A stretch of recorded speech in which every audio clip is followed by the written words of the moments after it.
Good afternoon. My name is CJ Williams, and today I'm going to be talking to you about the history of YouTube. Imagine a place where you could watch whatever videos you want or post whatever you want. Let's say you want guitar lessons, but you don't have the money to afford your own lessons, or you want a quick cooking recipe, but you don't have to sift through your own cookbook to be able to look for it. There's a place for that, and it's called YouTube. As someone who creates their own content and watches YouTube as their main source of media entertainment, I have found that there are multiple different aspects that go into what created YouTube. I'm sure most of you have watched YouTube in some form or fashion, whether that being quick little how-to video, keeping up with your favorite content creator, or weird ASMR videos. Either way, I believe that it's important for you to understand just how revolutionary YouTube is. I'm going to be talking about three main points: origin, the expansion of YouTube, and some stats as of 2020. It all began with an idea. Back in 2004, 3 PayPal employees noticed that there wasn't a singular place where you could post and share videos online.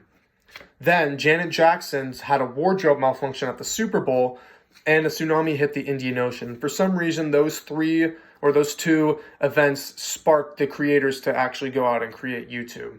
Then, shortly after that in 2005, Me at the Zoo was the very first YouTube video posted featuring one of the creators. Shortly after that, they gained traction for the company. They gained a $3.5 million investment from Sequoia Capital, which is an investment company, which allowed them to be able to put more funding into it.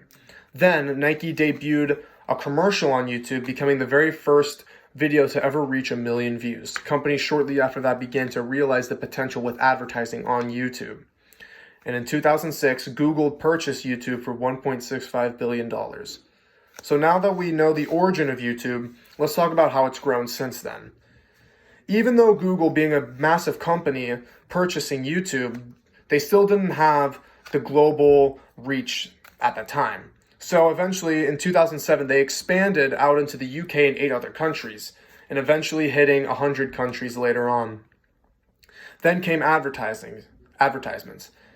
Ads were a pre-video showing that lasted for 30 seconds, but then the creators realized that people viewing the videos don't want to have to sit through a 30-second ad. So what they did was, if it was a 30-second ad, you had 5 seconds and then you'd be able to skip the ad. But if it was less than 30 seconds, you would have to sit through it.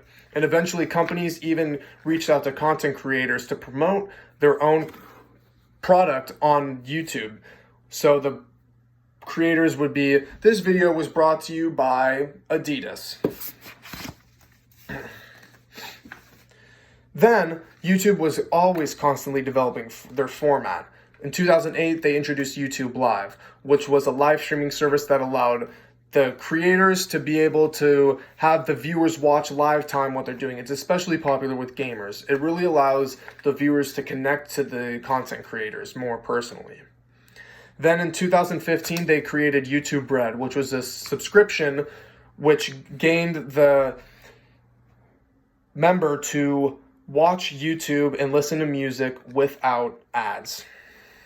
And in 2019, they created a new display and a new format, which made it a little bit more up-to-date, streamlined, and let the profile person create their own customization options, such as having a white background be a black background. And there's a lot of people who go on YouTube, and it's kind of crazy just how big the numbers are. So we're going to be going over some of the statistics as well. For some daily statistics, over 1 billion hours of YouTube videos are watched collectively. 30 million people log on to YouTube in a day, and 300 hours of videos are posted in just a minute. That kind of gives you an idea of how big or how many people watch the video, and we're going to be talking about the grasp it has over the media. More videos are uploaded to YouTube in 60 days than all 3 US television networks have created in 60 years. And 79% of the internet users have a YouTube account, and YouTube is responsible for 1/3 of mobile internet traffic. That's a lot to take in. It kind of gives you an introspect on what YouTube really is and what it's become since 2004. Today I gave you a timeline of the social media platform YouTube, and just how crazy it is to see how it's grown since 2004. In a time where we have the chance to be able to learn what we want and watch what we want and post what we want whenever we want, it's really easy to take for granted just how revolutionary and how forward-thinking YouTube is. So the next time you log onto YouTube and watch a video and mindlessly scrolling through to find the next one, just know that there's millions, literally millions of people doing the same exact thing.